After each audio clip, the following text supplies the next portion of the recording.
Okay, नमस्कार, स्वागत आहे तुमचं न्यूज मराठी 24/7. आपण आहोत महावीर हॉस्पिटल येथे, संभाजीनगर, कॅनॉट प्लेस. नेमकं काय प्रकरण होतं आज? प्रकरण सांगायचं म्हटलं, शोकींत काय वाटते या गोष्टीची, तर पूर्ण महाराष्ट्रभरात तर हे प्रकरण चालू आहे. प्रायव्हेट हॉस्पिटल एवढी काही गोरगरीब लोकांची लूट करत आहे. सध्या तरी छत्रपती संभाजीनगर या महावीर हॉस्पिटलला आम्ही आलेलो असता संबंधित नातेवाईकांच्या फोन आला आम्हाला का इथं असा असा प्रकार घडला.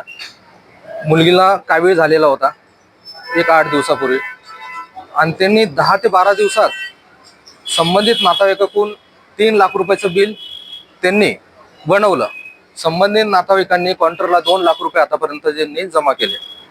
आम्ही विनंती केली का परिस्थिती नाजूक आहे, समाज हा आदिवासी आहे, पारधी समाजाची मुलगी आहे 8 वर्षाची.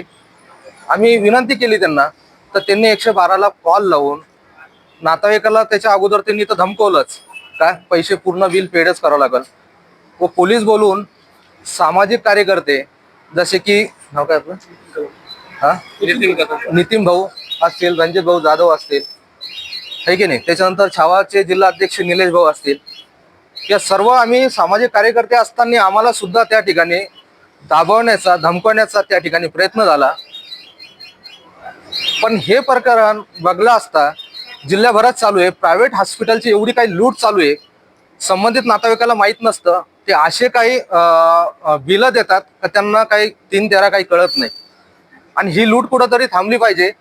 आमची ही विनंती राहील. रिपब्लिकन टायगर सेनाचे संस्थापक अध्यक्ष मी अमोल त्रिभुवन, आमच्या संघटनेच्या वतीने ही विनंती राहील का ही लूट कुठंतरी प्रायव्हेट हॉस्पिटलची थांबली पाहिजे. आरोग्य मंत्र्यांनी याची दक्षता घ्यावी व ह्या गोष्टीवर कमिटी नेमावी, हीच आमची नम्र विनंती राहील.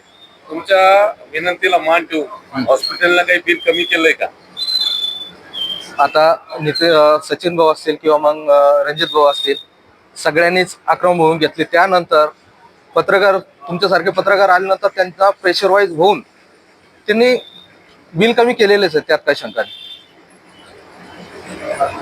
विकास महावीर हॉस्पिटल कॅनॉट प्लेस इथे आहोत आपण. एक पारधी समाजाची मुलगी आहे, त्या मुलीचे वडील आपल्यासोबत आहे, आणि जो पारधी समाज आहे त्यांना शिक्षण, रोजगार या काहीच सुविधा नाही. अशा असताना त्या मुलीच्या वडिलांनी आमचे मित्र अमोल त्रिभुवन यांना संपर्क केला.